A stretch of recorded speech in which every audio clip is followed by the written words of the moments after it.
Apesar de eu falar assim meio mineirês, mas eu sou carioca, viu? Eu sou do Rio. Eu cresci em Ricardo de Albuquerque, onde minha mãe mora até hoje. Então estou lá com ela. Estou com o coração bastante cheio, viu? De alegria, contentamento no Senhor, porque é nítido perceber essa graça do Senhor nessa noite, neste lugar, sobre nossas vidas. Já fui abençoado por esse grupo de louvor, desde o início, com o coral, com o coro, com os cânticos que nós cantamos em nosso inário, e também com esse grupo de louvor, viu? Deus me visitou. Deus visitou o meu coração, viu? Sabe que vocês estavam cantando a oração do Pai Nosso, e na língua curda, que eu trabalho com a etnia curda, os curdos, eu vou falar um pouco sobre eles.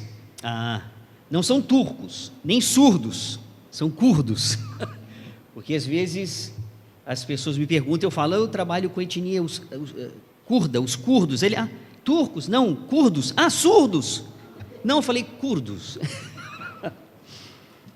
E essa oração do Pai Nosso em curdo, vou ensinar para vocês querem aprender? Então nós começamos assim, Ei Balkman Lasman, Banaut Pirosbet, Baparshai Tobet, Bahuastet Laser Zewi Perobikret Wokulasman, Nani Rojanaman Amroj Bdare, Lagunarman Rojba, Wokchon Ema Lagunahi Awanahoj Abin, Kahrapamam Barambarakam, Maman Haratak Kirnawa, Balku Rizgar Mankala Sheitan, Banau Isai Messiah. Amém? Agora pode dizer amém, que eu estou orando a oração do Pai Nosso em curdo, viu? Muito lindo, muito esse louvor, como disse o pastor, um louvor bíblico, onde nós somos abençoados pela palavra de Deus. Eu quero entregar aqui uma bandeira que representa o povo curdo ao redor do mundo, é a bandeira que nós dizemos do Kurdistão. Apesar de Kurdistão não existir, mas a região existe, é a região onde os curdos estão. Então, quero passar para a mão do pastor, para a igreja.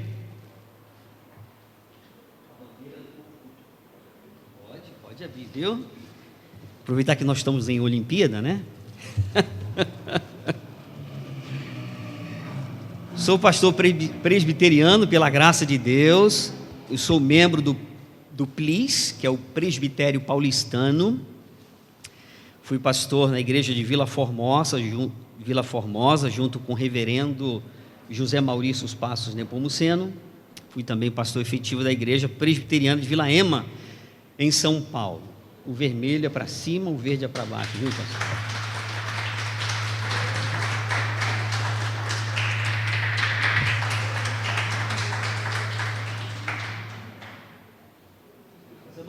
Que representa o povo curdo, a região curda.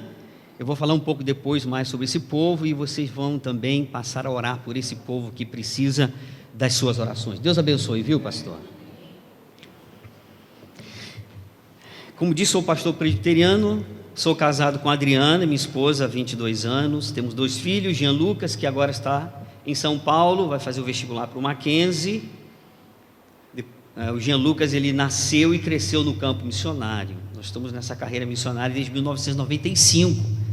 Apesar de eu aparentar jovem, eu já tenho quase 50. Então, tenho um filho já de 18 anos, viu, pastor? O deixei em São Paulo, só numa república de jovens, filho de pastores. Se lembrar dele, por favor, ore, porque é uma experiência radical e muito difícil para o Lucas. Ele fala bem português, mas a maior parte da vida ele falou outras línguas, então precisa de muita ajuda, de oração. Quando lembrar, então, por favor, o nome dele é Jean Lucas e o meu é Jean Carlo, então eu chamo ele de Lucas e as pessoas me chamam de Jean. Tá certo? Adriana, minha esposa, temos outra filha de nome Sara, que também nasceu fora e têm crescido fora do país. Sara Ruama, elas estão no Iraque, viu? Eu não sou irresponsável, não, porque as pessoas perguntam, como você deixa sua esposa e sua filha no Iraque, país de guerra? Mas ela está muito bem lá, viu? Porque o melhor lugar para estar é no centro da vontade de Deus, mesmo que seja no Iraque, no país de guerra.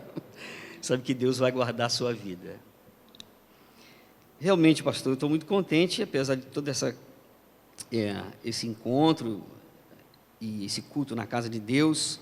Sabia que o pastor é irmão de duas pessoas que eu conheço, pessoas que também influenciaram na minha vida missionária, viu? Conheci o Eliel em 94, conheci o Natan em 93, quando ele trabalhava na base da UEM, Operação Mobilização. E hoje, conheci o pastor. Fala o nome, pastor, eu sou ruim de cabeça para lembrar. Fala só uma vez. Seu nome? Eli? Puxa, não tem como esquecer, né? Então, a proposta nessa noite, irmãos, eu quero trazer um breve texto, a palavra de Deus, fazer umas poucas considerações, e depois, se não for pesado aos irmãos, eu gostaria de projetar alguns slides para que os irmãos pudessem conhecer um pouco do nosso trabalho lá no Iraque, país onde moramos há 6 anos. 13 é o texto que nós vamos ler em Atos. Atos 13, viu? Estamos há 6 anos no Iraque, trabalhando especialmente com a etnia curda, os curdos. É lógico também, trabalhamos com árabes, mas o nosso foco principal é com os curdos, um povo não alcançado com o Evangelho de Jesus Cristo. Atos capítulo 13, vamos ler alguns versículos, umas considerações, e depois eu gostaria de perguntar aos high-techs da igreja, se está tudo ok aí para o slide, tá? É bom que na igreja tem sempre high-techs, né? Pessoa que entende de tecnologia, e quando a gente passa um aperto, eles logo ajudam a solucionar. Atos 13, a epígrafe do texto diz assim: Barnabé e Saulo, a primeira viagem missionária. Apesar de ser um domingo, onde nós estamos comemorando o Dia dos Pais, eu queria trazer uma exposição um tanto quanto missionária. Atos 13, os primeiros versículos, diz assim: havia na igreja de Antioquia profetas e mestres, Barnabé, Simeão, por sobrenome Níger, Lúcio de Cirene, Manaém, Colasso de Herodes, o tetrarca, e Saulo. E servindo eles ao Senhor e jejuando, disse o Espírito Santo: separai-me agora, Barnabé e Saulo, para a obra a que os tenho chamado. Então, jejuando e orando, e impondo sobre eles as mãos, os despediram. Vamos ler mais o 4. Enviados, pois, pelo Espírito Santo, desceram a Seleucia e dali navegaram para Chipre. Vamos passar umas 2 páginas. Vamos para o final do 14. Então, lá está relatando, não é, o chamado ali e o envio dos missionários. No capítulo 14, final do 14, vamos começar lá do 24, para a gente ganhar um pouquinho de tempo.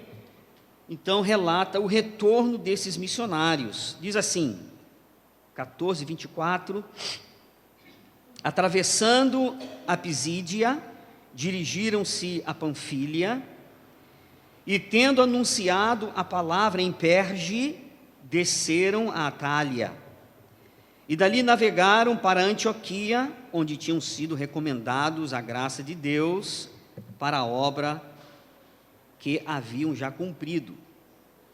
Ali chegados, reunida a igreja, relataram quantas coisas fizera Deus com eles, e como abrira aos gentios a porta da fé, e permaneceram não pouco tempo com os discípulos. Esse é um texto muito conhecido, né, irmãos? E muito pregado, comentado, exposto, especialmente em cultos especiais. Digo especiais, não que seja mais especial do que qualquer outro culto, porque todo culto que se presta é a Deus, mas às vezes nós temos cultos temáticos, não é? então se fala sobre missões, onde vamos falar um pouco mais, vamos abordar mais esse contexto. Então, em cultos onde, queremos destacar o trabalho missionário, então esse é um texto bem propício, porque fala da primeira viagem missionária, e não só da primeira viagem missionária, mas como do contexto em que esses missionários foram indicados ou chamados e reconhecidos pela comunidade local. E uma das coisas que eu queria destacar de primeira mão é o serviço que essa comunidade prestava. O texto diz que servindo eles ao Senhor e jejuando, isso denota explicitamente que era uma comunidade bastante ativa, uma comunidade em que os membros reconheciam os dons e as vocações de Deus sobre a vida deles, e que eles então se colocavam à disposição de Deus para a edificação da comunidade, porque diz o texto, e servindo ele ao Senhor. Então, irmãos, a melhor forma de servir a Deus, ao Senhor, é servir a comunidade de Deus, e servindo eles ao Senhor. E como podemos servir ao Senhor, excluindo o nosso próximo dessa ação do nosso serviço?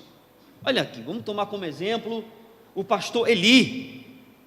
Ele foi vocacionado por Deus, reconhecido pelo conselho e pelo presbitério, enviado ao seminário.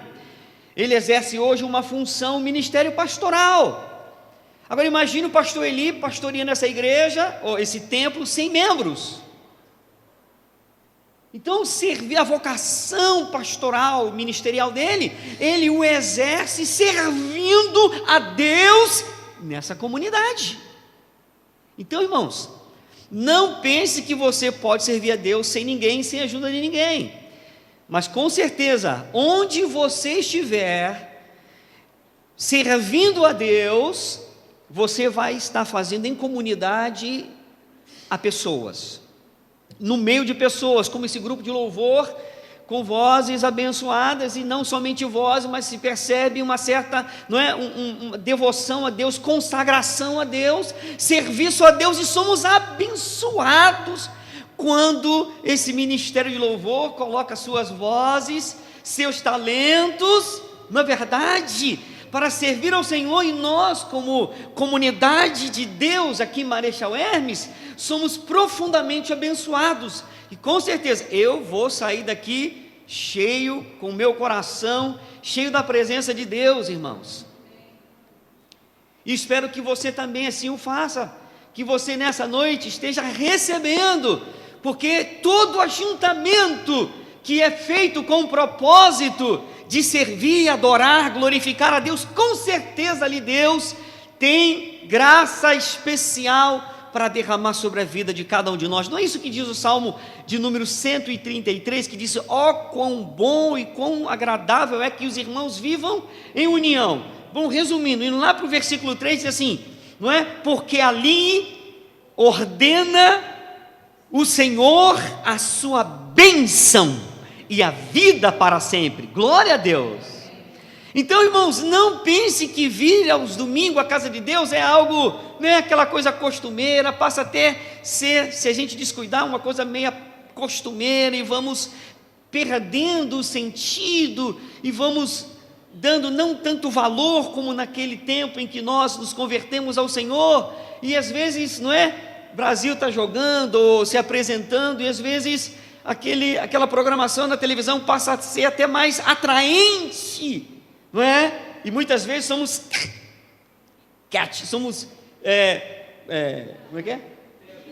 fisgado por isso, e nos esquecemos de quão bom é estar na casa de Deus.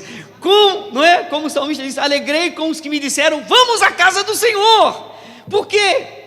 Se entendia que ali Deus se manifestava e abençoava o seu povo, Deus abençoa onde nós estamos, né, irmãos? Deus não está limitado a essas 4 paredes, mas nós sabemos que essa casa é uma casa de oração. Nós sabemos que essa casa é uma casa que foi consagrada a Deus para o serviço de Deus, e eu creio que Deus tem a sua bênção especial aqui, nos nossos cultos de louvor e adoração a Ele. Creio de todo o coração, irmãos, que quando vamos à casa de Deus, Deus tem uma bênção para nós, Deus nos enche, Deus nos alegra, tira a tristeza, Deus coloca esperança, não é? Deus tira todo aquele pesar que às vezes estamos e saímos, puxa, irmão, como fui abençoado na igreja de Marechal Hermes. Vou poder falar para os meus irmãos curdos: olha, eu fui numa igreja que eu não conhecia, Deus me direcionou pela internet, eu conheci o pastor é irmão de 2 amigos, não diz assim amigos, não conheço muito, mas 2 servos que também estão no campo, são irmãos em Cristo, né? O Natan e o Eliel, sabe, passei lá e os irmãos estão colorosos, servindo ao Senhor.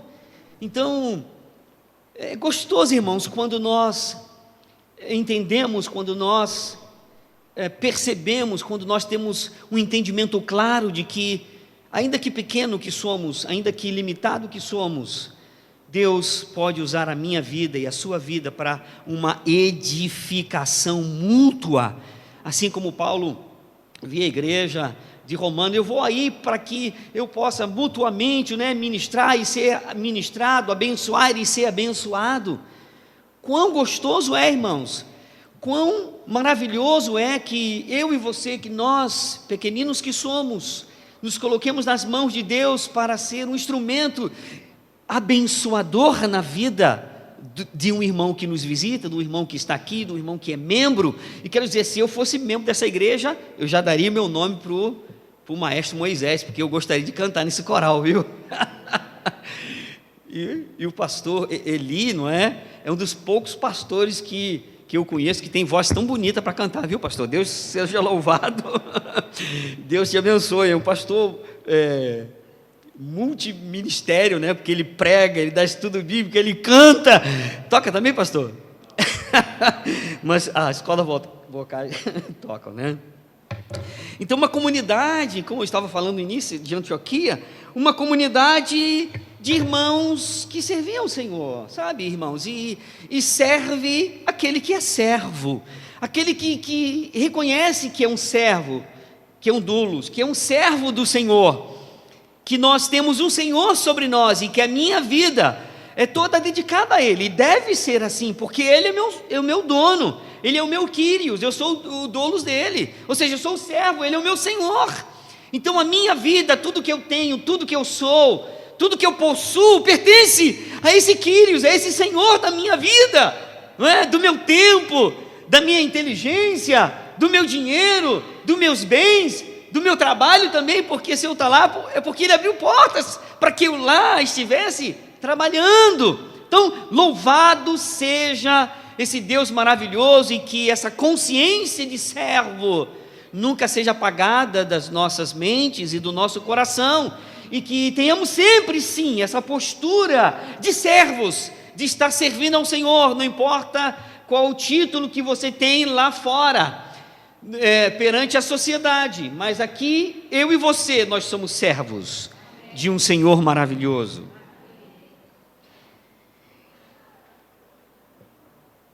E quem dera nós podermos dizer nessa noite: eis-me aqui, Senhor, o que queres de mim? O que queres que eu faça nessa comunidade? Senhor, qual o dom que o Senhor me deu para que eu seja um instrumento de edificação nessa comunidade? Porque Deus inseriu essa comunidade, o Marechal Hermes, com o propósito de influenciar essa comunidade. Eu não creio que a igreja de Marechal Hermes, a igreja presbiteriana de Marechal Hermes, foi estabelecida aqui por acaso. E eu creio que vocês também não acreditam assim, que foi por acaso, porque não tinha nenhum outro lugar, então aqui vamos fazer. Eu creio firmemente que Deus, o Senhor mesmo, abriu essa porta para que essa comunidade não é? No seu serviço a Deus, servindo a comunidade, possa alcançar outros, não é? E que os de fora possam olhar para nós e dizer, de fato, eles são cristãos, eles servem um tal de Cristo, como a igreja de Antioquia foi, não é? Chamado, os cristãos, eu acho que tem um tal de Cristo aí que era assim, eles são como Cristos, pequenos Cristos, imitadores de Cristo, que de fato a comunidade de Marechal Hermes possa ver essa, não é? Os moradores ver essa comunidade cristã, não é? E realmente reconhecer que nós somos sim servos de Cristo, que sim nós somos discípulos de Cristo, e ainda que, não é? Seja uma nomenclatura vinda deles como um tom pejorativo, mas que seja uma verdade, que eles possam ver Cristo na minha vida, que eles possam ver Cristo na sua vida, ainda que com ausência de palavras, mas não com escassez de atitude, de comportamento cristão, que revele que verdadeiramente nós servimos a Cristo. Você é diferente, não porque usa um coque, não porque não corta cabelo, não porque não tem batom, não porque apenas usa uma saia comprida, mas não importa como você esteja vestido, com calça, com brinco ou sem brinco, Jesus está em você. Porque há algumas comunidades que, não é, só identificam cristãos se estiver dentro daqueles moldes, né, do estereótipo. Mas Cristo, Ele está em nós, não é? Ele está em nós, e não é a nossa roupa, diga, é lógico que vamos vestir com ordem e decência, decentemente, não é? Paramos na frente do espelho e perguntamos, Senhor, isso te agrada? É para a tua glória? Eu não estou servindo como objeto de sensual para instigar a sensualidade ou o desejo em outras pessoas, não é? Assim o fazemos, mas é a nossa atitude no dia a dia, no nosso comportamento, no nosso tratamento, no nosso serviço a essa comunidade, não é verdade? Que testemunhará que de fato nós somos servos do Senhor. E diz a Bíblia que jejuando, orando, disse o Espírito Santo, separai para mim Barnabé e Saulo para a obra que os tenho chamado. Então, jejuando e orando, impondo as mãos sobre eles, os despediram. Olha que coisa interessante, só para terminar esse nosso pensamento. Eu acho que esses irmãos aqui não eram presbiterianos, viu? Eu posso falar com toda a propriedade, porque eu sou presbiteriano. Mas disse, o Espírito Santo falou. No nosso meio é difícil, né, pastor? Dizer, o Espírito está falando ali, está falando lá. Mas o certo é que o Espírito falou. Está dizendo aqui, o Espírito Santo falou. E uma coisa interessante, parece que não houve nenhuma discórdia ou confusão. Mas eu não estou sentindo nada, eu não discerni que de fato foi, não. Dá a entender que aqueles irmãos, eles viviam em consagração, porque eles estavam servindo e estavam jejuando e orando. Jejuar e orar é uma postura de consagração, não é? Sim ou não, irmãos? Quando você não jejua, não é? Você não faz jejum por nenhum motivo, você faz jejum porque você tem propósito no coração, porque você está percebendo que Deus está te chamando a uma consagração maior por algo que você está buscando de Deus. Sim ou não, irmãos? Mas daí relata que os irmãos estavam jejuando e orando, o Espírito disse. Então, irmãos, isso nós percebemos a percepção e o discernimento espiritual dessa comunidade de Antioquia, a tal ponto de saber que, de fato, o Espírito está falando. Os presbíteros não ficaram ali batendo cabeça, os presbíteros não chamaram o pastor Paulo e Barnabé para falar, não vem com esse movimento pentecostal para cá não, que nós somos presbiterianos, não teve nada disso não. O Espírito falou e os irmãos que viviam em consagração, irmãos, e aqui vai um exemplo para nós, irmãos, se nós vivermos mais, não é, em consagração, jejuando e orando, buscando a sensibilidade de Deus, muitos problemas na igreja de confusão, de falta de entendimento e de acordo desaparecerão. Desaparecerão. Sabe por quê, irmãos? Estaremos no mesmo Espírito.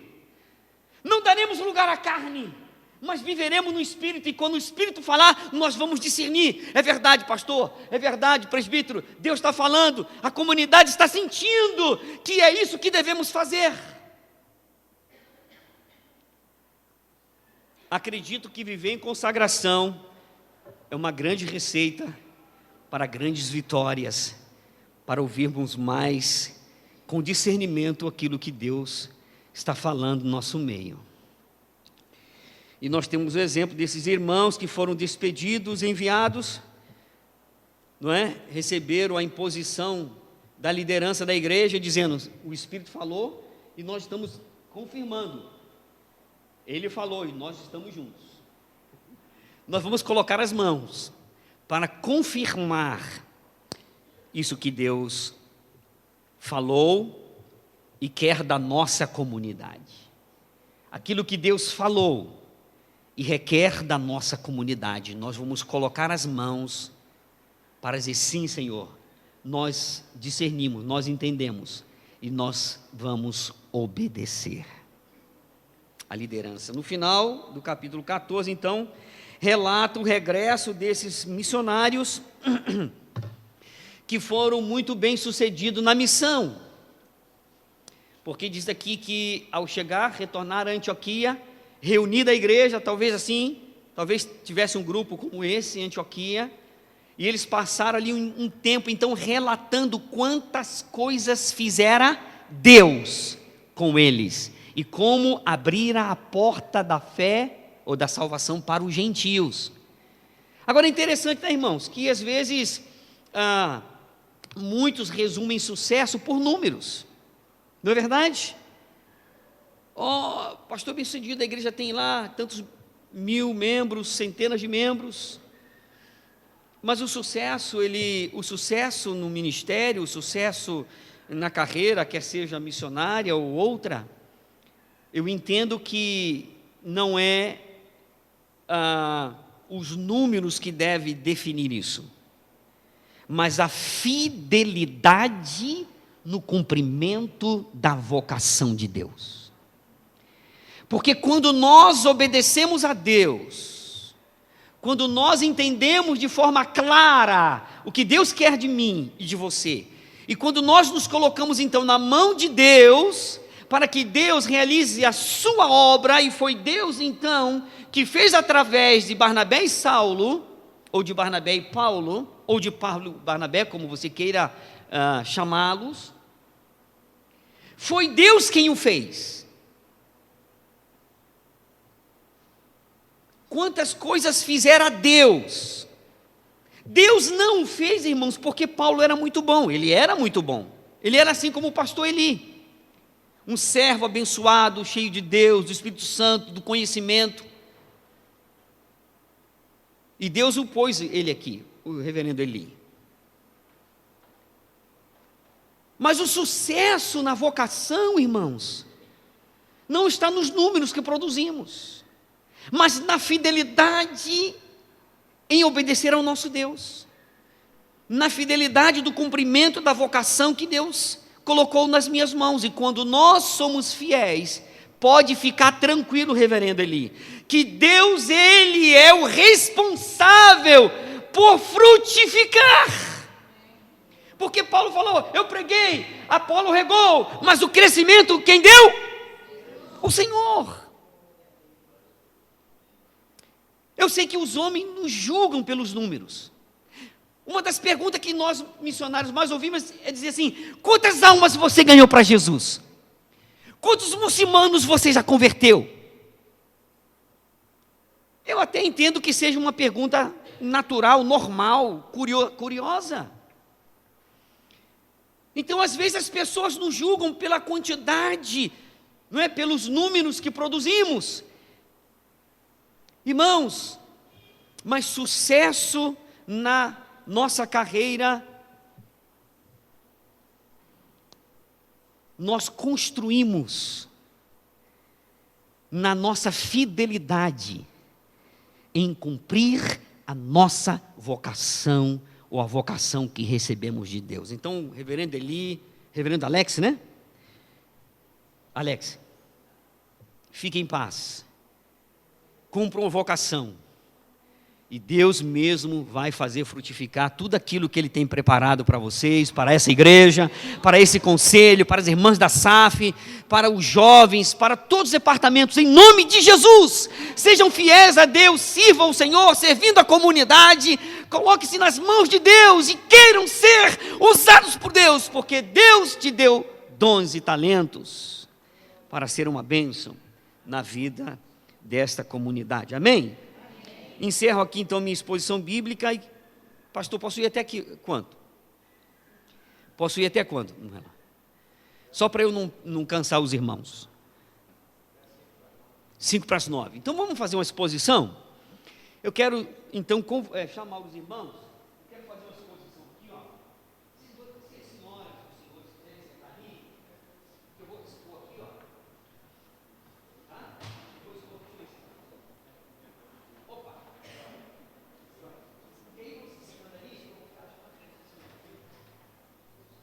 Eu queria expor para vocês, irmão, um pouco do nosso trabalho que nós desenvolvemos no Iraque. Tá certo? Então, algumas informações preliminares acerca do nosso trabalho no Iraque. Então, como eu disse a vocês, acho que não precisa não. Precisa do microfone? Precisa não, né? Vou ficar aqui. Esse é o nome do nosso projeto, Lumen Kurden, que significa luz para os curdos, tá? Está em latim, lumen, luz, kurden, para os curdos. Como eu disse a vocês, eu trabalho com a APMT, que é a Agência Presbiteriana de Missões Transculturais. Eu não sei se os irmãos sabiam ou sabem. A IPB, não é? A Igreja Presbiteriana do Brasil, que completa nesse mês, completou dia 12, né? 157 anos, não é isso? De pregação reformada no Brasil. Igreja Presbiteriana, não é? Então, a nossa IPB, ela tem uma agência missionária, tanto local, tanto nacional, como transcultural ou estrangeira. Eu trabalho com a missão estrangeira, isso significa fora do Brasil. Tá certo? É nessa região do mundo onde eu trabalho, no Oriente Médio, especialmente nesse paizinho aqui chamado Iraque. E aqui no Iraque eu trabalho aqui no norte, aqui a cidade de Kirkuk, eu trabalho mais aqui, próximo da fronteira com o Irã. Então eu estou a 1h20 de carro. Então, se eu prosseguir nessa direção, eu logo em 1h20 eu estou na fronteira com o Irã, que é um país, é uma república islâmica, o Irã, né? Então, na sua totalidade, na sua maioria, eles são xiitas. Então, é aqui que eu trabalho, nessa região do mundo. Hoje, infelizmente, o Iraque está em guerra. Começou em junho de 2014, quando o Estado Islâmico se levantou. Na verdade, ele começou como Estado Islâmico do Iraque apenas, quando o grupo surgiu. Depois, passou o Estado Islâmico do Iraque e Síria. Tá certo? Então, esse aqui, só para que os irmãos tenham um pouco de informação acerca do Iraque, esse é um quadro de países por perseguição de portas abertas, tá certo? É de portas abertas, e é de 2016, é um quadro dos 50 países onde a igreja sofre maior perseguição no mundo. Eles têm o seu critério, então, para classificar em 3 cores principais: amarelo, vermelho, aqui meio lilás, roxo.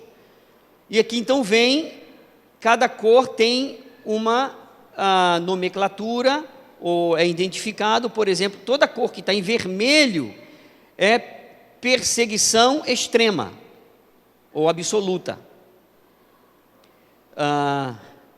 Nós temos aqui em roxo, na verdade aqui é absoluta, né? Em roxo, extrema, tudo que está em roxo aqui, a perseguição extrema aos cristãos. E em amarelo, também, todo esse país em amarelo, nós temos uma alta, perseguição alta sobre a igreja do Senhor. Esse é um outro quadro que então vai postar os países em qual cor que ele está classificada. Então, aqui os 50 países, está vendo? Ó? E para surpresa nossa e de vocês também, o Iraque é o número 2 da lista. Então, hoje o Iraque é o segundo país onde a igreja sofre maior perseguição no mundo, hoje em 2016, perdendo apenas para a Coreia do Norte. O Iraque hoje só está abaixo da Coreia do Norte. Então, nós vivemos no Iraque, hoje, um contexto de perseguição absoluta. E, infelizmente, um dos alvos principais do Estado Islâmico é a igreja, são os cristãos. Por quê? O Estado Islâmico, ou o Islã, tem os cristãos como infiéis. E eles encontram aqueles que são mais radicais, eu vou falar um pouco sobre eles. Eles interpretam literalmente o Alcorão, que alguns textos diz que os infiéis, os infiéis devem morrer. E se um muçulmano matar um infiel, ele tem recompensa no céu, ou seja, no paraíso. Então, infelizmente, irmãos, eu não quero sensibilizar ninguém, tá? Muitos cristãos, tanto no Iraque como na Síria, têm sido decapitados e crucificados. Isso aí, você pode ir lá no Google, espero que você não o faça, porque você vai se deparar com imagens horríveis. Então, não aconselho, mas tem aqueles que são curiosos, que, não é? São mais resistentes, vai lá, Google, digita perseguição aos cristãos do Iraque e da Síria, depois você clica no imagem, e você vai, então, ver imagens horrendas, infelizmente, viu? Então, o Iraque hoje é o segundo país em perseguição do mundo.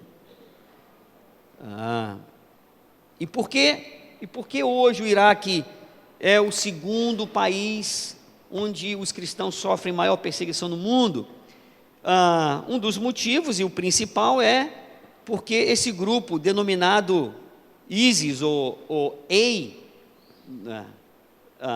nós lá dizemos Daesh, mas é o Estado Islâmico do Iraque e Síria.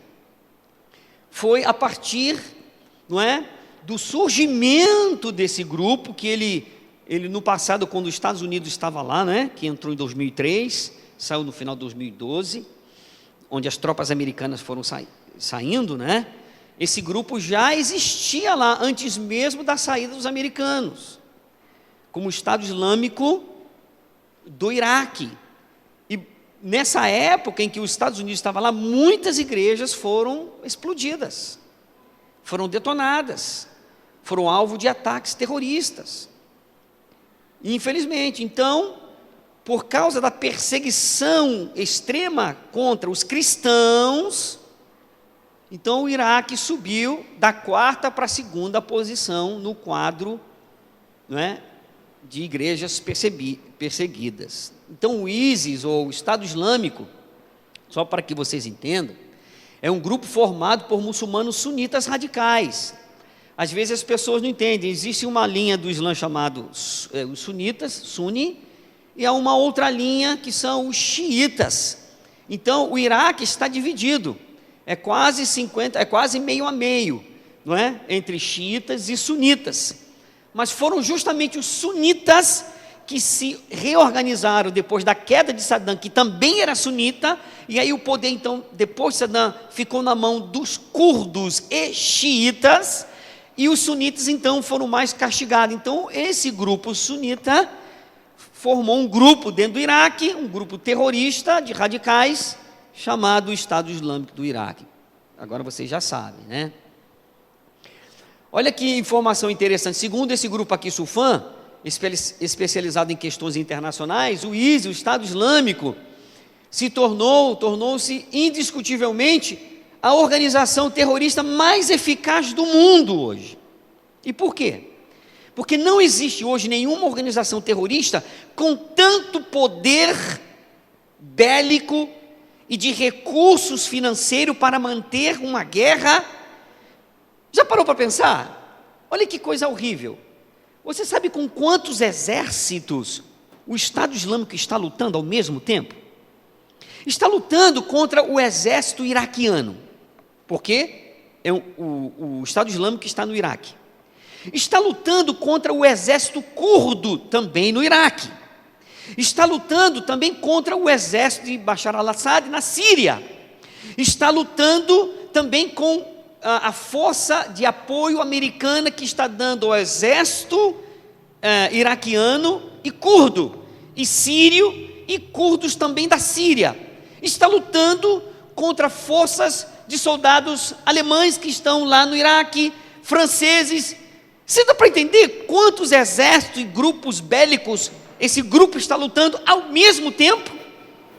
E você se pergunta, mas Jean, como esse grupo consegue lutar ao mesmo tempo em tantas frentes e conquistar terrenos no Iraque e na Síria? Irmãos, quase a metade do Iraque e da Síria está na mão do Estado Islâmico. Sabe o que é isso, irmãos? Está na internet, amanhã chega em casa e você dá uma pesquisada. Aí você se pergunta, peraí, não são meia dúzia de terroristas então, não? Não. Agora, pasmem nessa informação que eu vou dar para vocês. Irmãos, não só árabes, mas asiáticos, europeus, jovens de toda parte do mundo e brasileiros estão se juntando ao Estado Islâmico.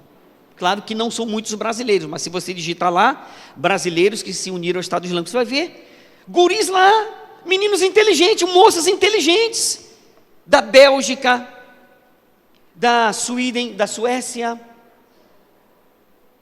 da França.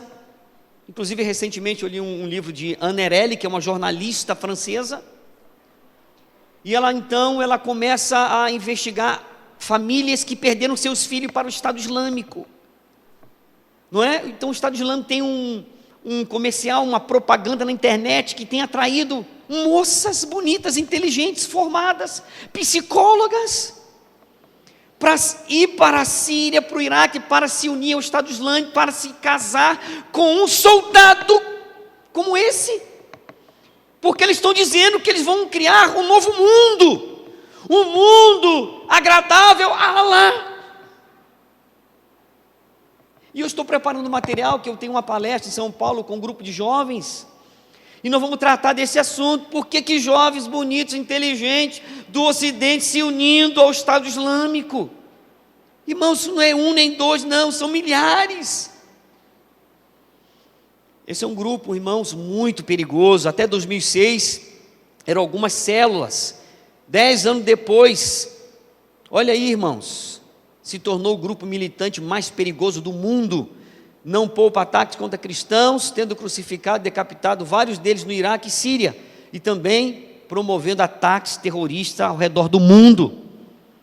Irmãos, só no Ramadã, isso só um mês, Ramadã é um mês sagrado, que eles jejuam 30 dias, viu, pastor?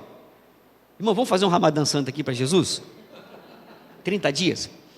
Irmãos, no Ramadã, na véspera do Ramadã, de terminar o Ramadã, 30 dias, no 28º dia, irmãos, em Bagdad, no Iraque, muitas famílias estavam numa sorveteria à noite, não é?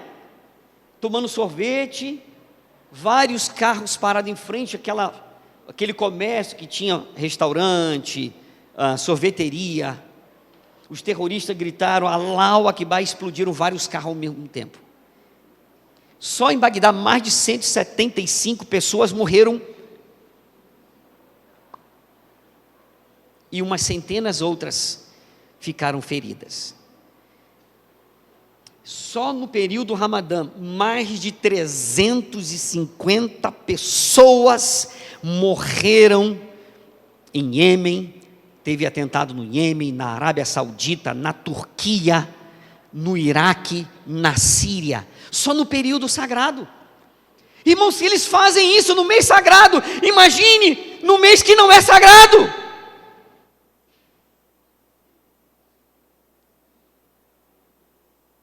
E sabe o que eles fazem? Eles pegam os jovens ocidentais, envolve aquele jovem todo de bomba, coloca a bomba no carro e manda eles entrar dentro do comércio, assim, ó, o carro vai entrando, explodindo e matando tudo. Irmãos, não é, o pastor tem irmão, pode confirmar tudo isso, e você vai também na internet, irmão que está lá, porque norte da África também é muçulmano. Irmãos, então não é um grupinho qualquer não. Qual o propósito desse grupo? Restaurar o califado, organizar um Estado completamente islâmico e governar em áreas de maioria sunita. Servir de modelo de nação islâmica e influenciar todas as demais vizinhas e no mundo. Impor a Sharia, que é um conjunto de leis islâmicas baseado no Alcorão. Então, onde ele chega, domina, a lei é corânica, é o Alcorão. O Alcorão é a Constituição, é o Alcorão que serve tudo como base para qualquer tipo de julgamento. Aí a mulher tem que andar toda tampadinha, só aparecer o olho, tem que se cobrir toda, não pode deixar nada lá de fora, porque a mulher é suja, é imunda. É a mulher que faz o homem pecar, por isso que coloca preto nela, por isso que tampa tudo, porque o mal está na mulher. O homem não, o homem pode andar de branco, o homem anda de bermuda, anda de camiseta, mas a mulher não, porque se ela deixar o tornozelo aparecendo, pode ser um objeto de instigar a minha sensualidade, meus desejos aflorar. Aí ele pode ter 3, 4 mulheres. É assim, é simples assim. Bom, né? É horrível viver nesse mundo, pastor. É horrível viver nesse mundo. Aí eu costumo dizer, está com seu maridinho do lado? Abraça ele, ame ele, ele só tem você, é a única mulher da vida dele, e vai te amar até a morte, é assim que Deus quer, serão os dois uma só carne, até que a morte separe. Então você é amada por um homem, o de coração dele não está dividido com as outras 3, nem 4, só está com você. É assim que é a Sharia. Olha esse senhor aí. Então o califado foi restaurado dia 29 de junho de 2014, esse rapaz aqui, ó, o Abu Bakr al-Baghdadi, ele é o califa, ele é o novo califa, tá? E ele não é qualquer pessoa não, ele é PhD em estudos islâmicos pela Universidade de Bagdade, esteve 4 anos preso lá no Iraque, na prisão americana, mas ele foi solto e virou pior do que ele era. Foi ele que é o chefe do Estado Islâmico, ele se declara sucessor de Maomé. Engraçado que a biografia original dele, oficial, diz que ele vem da linhagem do Maomé, do profeta Muhammad. Então, califa significa sucessor, califado é sucessão. Então, segundo, não é, a linha sunita, ele é o papa sunita. Todo mundo tem que beijar na mão dele. E sabe o que ele quer? Todos os países sunitas, até a Arábia Saudita, tem que obedecer às ordens dele. E por isso que ele está lutando e conquistando. E agora já chegaram na Líbia. Já ouviram as informações aí? O que o Estado Islâmico está fazendo na Líbia? Quase metade da Líbia, do antigo Gaddafi, metade da Líbia está debaixo do Estado Islâmico. Sabe o Boko Haram lá da Nigéria, que sequestrou aquelas 200 moças, que está aprontando na Nigéria? Jurou fidelidade ao califa. E vários grupos terroristas ao redor do mundo sunita estão jurando fidelidade a esse homem aí. Vamos correr? Um dos alvos, como disse, um dos alvos principais do Estado Islâmico são os cristãos. Irmãos, muitas igrejas. Olha só. Pastor, o que você faria, pastor? Ou vocês, irmãos? Se nós recebêssemos uma ligação dizendo, olha, não vai ter culto hoje, porque se tiver culto nós vamos matar os homens da igreja. Pergunto para os homens, você estaria aqui hoje? Eu acho que não estaria não, viu, pastor? Não é falta de fé, é prudência. Presbiteriano, já viu? Presbiteriano, quer povo crente mais prudente que o presbiteriano? Gente, misericórdia, né, irmãos?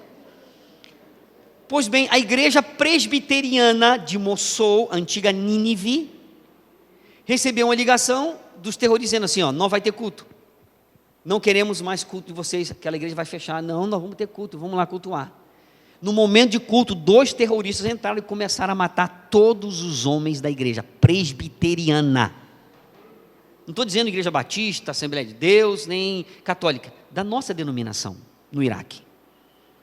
Sabe o que é dois terroristas entrar e começar a gritar Allahu Akbar e dando tiro na cabeça de cada um, caindo do lado da sua esposa e seus filhos? Irmãos, isso eu não ouvi na internet pesquisando, não. Isso eu sentei com irmãos numa Mission Network em Beirute, que o Leonardo também estava. E as irmãs do Iraque foram, as irmãs da Síria foram, igreja dos Estados Unidos também representante, igreja do Brasil foi, eu estava lá. E elas estavam dizendo como aconteceu. Então chorando as irmãs, dizendo, nós passamos por isso. A igreja ficou sem homem. A igreja ficou sem pastor. A igreja ficou sem presbítero. A igreja ficou sem diácono. E quem pregava na igreja agora? As mulheres. Sabe que na minha igreja lá em São Paulo, Vila Formosa, não é? O conselho determinou que mulher à noite não sobe no púlpito a pregar. Viu? Mas é fácil, não é? É fácil criar leis assim. Numa congregação onde nós temos homens de sobra, numa congregação onde nós temos reverendos, pessoas formadas, capazes, e no lugar onde que os homens foram mortos, e no lugar onde não existe mais homens na igreja, vamos fechar a igreja? E aquelas mulheres disseram, nós não fechamos a igreja, nós fazemos o culto, eu prego um dia, outro dia ela prega, outro dia ela canta, outro dia a outra prega. Não é interessante isso, irmãos? Esse é o contexto. Esse são imagens do Iraque. Isso não é imagem caçada na internet não, viu, irmãos? Isso que está acontecendo, campos de refugiados para todo lado no Iraque. Esse é um dos campos que eu frequento, Arbat Camp.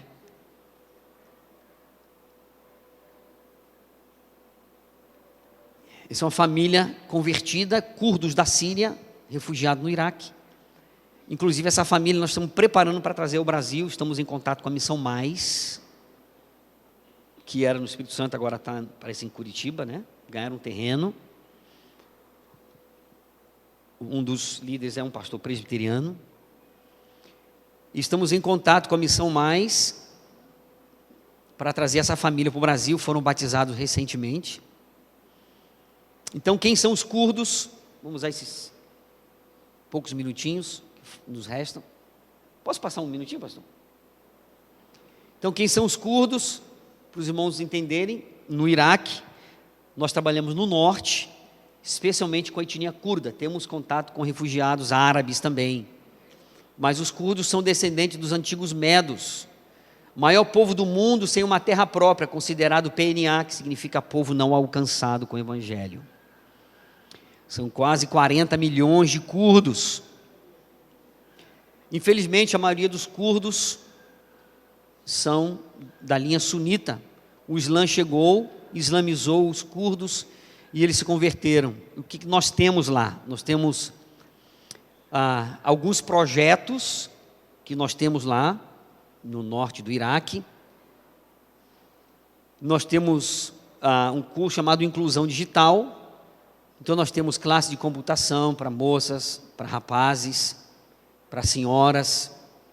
Isso tudo é um centro de desenvolvimento que nós temos lá. Eu sou organizador com a minha esposa, Adriana. Deus foi nos direcionando e nós então, do Inclusão Digital, surgiu o Centro de Desenvolvimento Social. Além de computação, nós temos classe de inglês. Estou passando rapidinho para a gente não perder tempo. Então, temos aulas de inglês para criança, jovens e adultos no nosso centro. Temos um ateliê de costura. E aproveito para fazer um apelo, quem é costureira profissional, quiser passar ou doar suas férias para Jesus lá no Iraque. Nós temos lá uma ONG. Eu sou diretor de uma ONG, eu posso prover visto para vocês. Só não vou te dar salário, porque nós somos uma ONG e podemos dar salário. Não posso pagar sua passagem, porque nós somos uma ONG pobre. Então você tem que ir com o seu dinheiro, viu? Mas casa e comida eu posso dar para você. Então esse é um curso, irmãos, que nós temos muito contato com as mulheres do Iraque. E são as classes de costura, essas são professoras, né, ensinando as alunas. E elas aprendem a costurar, a fazer suas próprias roupas. Roupas feitas no nosso centro, no nosso curso de costura. Irmãos, o trabalho de evangelismo nessa região do mundo é totalmente diferente do nosso, viu? Aqui é um evangelismo explosivo, direto, mas lá não, é relacionamento, pouco a pouco, grão a grão, gota a gota. Aí você vai conhecendo as pessoas, vai fazendo amizade, vai despertando nela o interesse, e elas começam a perguntar sobre a sua fé. Então, quando elas perguntam sobre a sua fé, aí você fala abertamente. Aí, esse é o Mofak, o primeiro que a gente levou a Cristo, dei uma Bíblia na língua curda, ele se converteu, discipulei e o batizei, e ele está firme com Jesus. Ele é o vice-diretor da nossa ONG, lá, que se chama Lumen Kurdem. Nosso projeto é Lumen Kurdem, e a nossa ONG se chama Lumen Kurdem. Nós trabalhamos também apoiando a igreja local. Tem 2 igrejas locais, Ashti e Kurdistan Church, Messeri, que nós apoiamos e trabalhamos diretamente com a igreja local. Então, irmãos, tirando a minha pessoa, todos esses são ex-muçulmanos convertidos à fé cristã e fazem parte da igreja local. Amém? Ex-muçulmanos. Esse aqui também é o Chores, é o líder dessa igreja que se reúne na casa dele. Lá não tem templo assim não, viu gente? São 2 casas onde nós nos reunimos como igreja. Então, em meio à guerra, estamos servindo a refugiados. Nós temos, algumas pessoas perguntam, pastor, mas como é que você consegue fazer tanta coisa assim? Não é muito. Como é que a gente consegue distribuir comida, roupa, alimentos para esse povo refugiados? Então, nós não temos uma igreja que manda todo o recurso, e nem o Supremo Concílio. São pequenas igrejas como essa, que nos adotam, ou seja, adotam o nosso projeto e cada mês faz um culto, levanta oferta missionária e manda para a gente, então, servir essa gente lá no norte do Iraque. Ajudamos com remédios, são remédios, tudo que a gente compra, eu tiro foto dos remédios, vou na farmácia e vou comprando para os refugiados. Nós distribuímos comida, água potável, fralda, e são jantar, café da manhã que a gente prepara, não são todos os dias, mas são esporádicos de acordo, né, com a necessidade, de acordo com o programa que a gente faz. Então a gente faz comida, café da manhã, a gente prepara para eles. Tudo isso é feito com recurso das igrejas presbiterianas do Brasil. Esse grupo de refugiados, o líder me pediu calçado para as crianças, era inverno, então a gente conseguiu oferta de 2, 3 igrejas, nós compramos mais de 100 pares de calçados para todas as crianças. Nos últimos 6 meses foram mais de 3 toneladas, viu pastor, de alimento. Isso com ofertas daqui, 100 dali, 200 de lá, vai chegando e nós compramos todos os meses. Nós temos 42 famílias de refugiados que cadastrada, que todos os meses recebem cestas básicas de cadastrada, fora as que não são cadastradas, que recebem. Então, os fardos de comida que a gente compra, de alimento, distribui para... Olha lá o Mofak lá, ó. Viu o Mofak? Esse é o Mofak. Esse é um grupo de Yazidis, são curdos Yazidis, que tem um campo aqui, onde eles ficam, nesse local. Nós também damos assistência a esse grupo. O Mofak está sempre comigo ao meu lado, trabalhando, ajudando no serviço aos refugiados e à comunidade curda. São crianças yazidis, que a gente vestiu todas elas, já está no finalzinho. Essa moça que estuda no nosso centro, a Tara, ela se converteu, é batizada, vou mandar para o pastor o nosso último relato. Ela foi batizada há 3 meses atrás, se converteu ao Senhor Jesus, está firme, frequenta a igreja curda. Já finalizando agora, pastor, já está no finalzinho mesmo. Irmãos, essa é a mensagem que o Islã está passando para o mundo. O Islã vai dominar o mundo. O Islã dominará o mundo. Aqui, ó, freedom can go to hell. A liberdade vai para o inferno. O sistema islâmico de fé é totalmente contra qualquer tipo de democracia e liberdade. Então eles estão apregoando isso aqui, ó. O Islã vai dominar o mundo. Irmãos, digita lá no Google, no YouTube, você vai ver os muçulmanos em pleno Nova York, nos Estados Unidos. Sabe, igual os crentes antigamente faziam culto ao ar livre? Hoje são os muçulmanos, os barbudão pregando sobre Alá, Maomé, o Corão, e eles dizem mesmo, nós vamos dominar os Estados Unidos vai ser muçulmano, pode ir lá agora, quando chegar em casa você digita lá. E a gente, irmão, fica dormindo, nós estamos aqui dormindo, os muçulmanos estão lá, em pleno Nova York, eles querem construir uma mesquita lá onde as duas torres gêmeas foram detonadas, eles querem construir uma mesquita lá, mas não tem nenhum pastor querendo construir uma igreja lá. Ele está ajudando, Obama.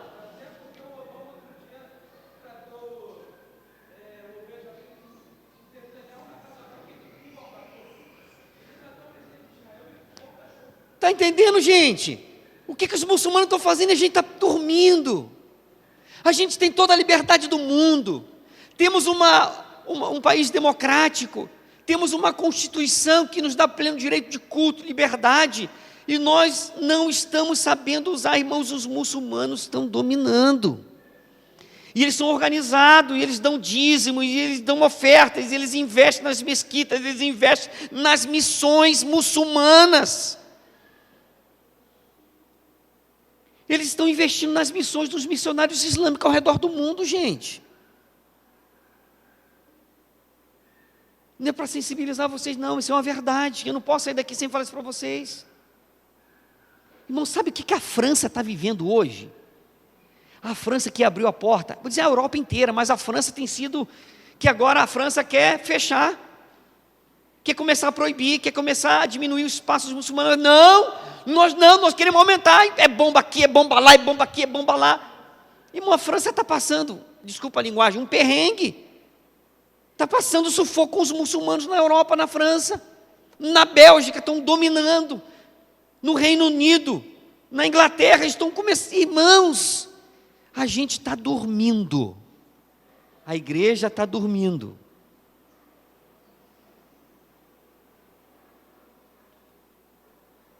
Para acabar, o que podemos fazer para impedir que o Islã domine realmente o mundo? Só podemos impedir o avanço de uma mentira propagando abundantemente a verdade. Prega a verdade, não vamos ficar pregando contra o Islã, aqui é diferente, um culto que a gente está dando uma palestra especial. Mas não vamos ficar batendo de casa em casa, olha, se chegar um barbudo aqui muçulmano, não abre a porta não, né? Não, uma mentira se combate com a pregação da verdade, abundante. Insista, prega, vai lá. Irmãos, eu estou abismado, desculpa pastor, o tempo às vezes é cruel com a gente o tempo, mas por favor irmãos, não fique com pressa de ir embora hoje não, ouça o que eu estou falando, em nome de Jesus. Você já viu umas pessoas bonitinhas, arrumadinhas, com um carrinho, puxando assim, parando na praça, vendendo uma revistinha? Quem são eles? Testemunho de Jeová. Irmãos, e Ricardo de Albuquerque está impregnado.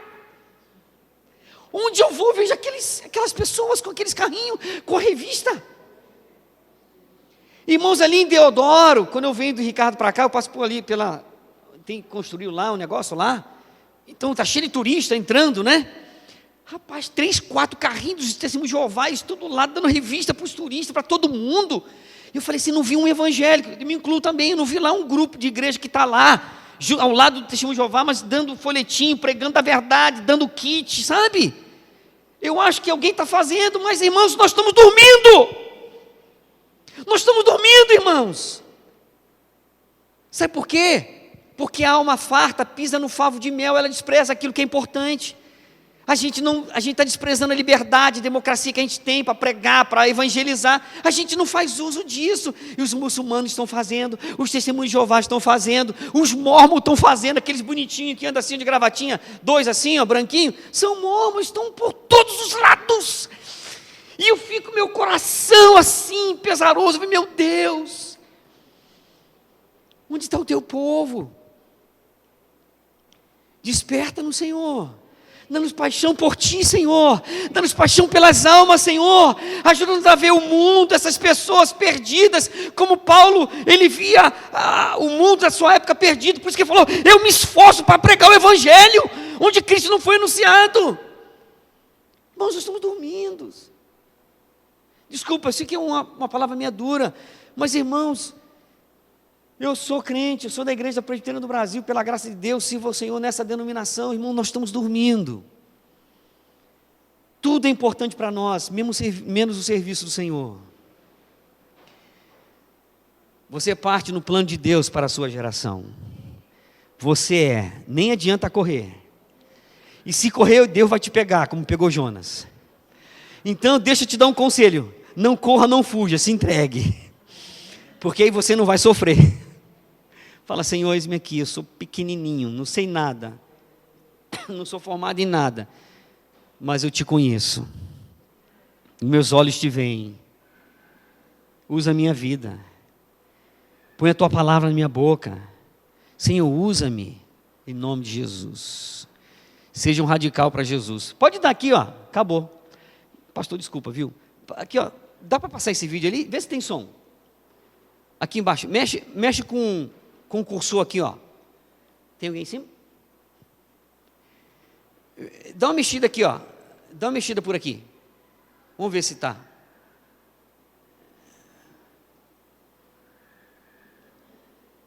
Pega. Qual é o nome dele? Tem, ó. Se você mexer o cursor aqui na imagem. Não. Eu passei? Não, volta lá. Volta lá. Se não der, tudo bem, fica aí, pastor. Mas eu queria que você ouvisse o testemunho, 5 minutos desse senhor. Ele foi mulá, ele foi, resumindo, só para você entender, foi um pastor muçulmano.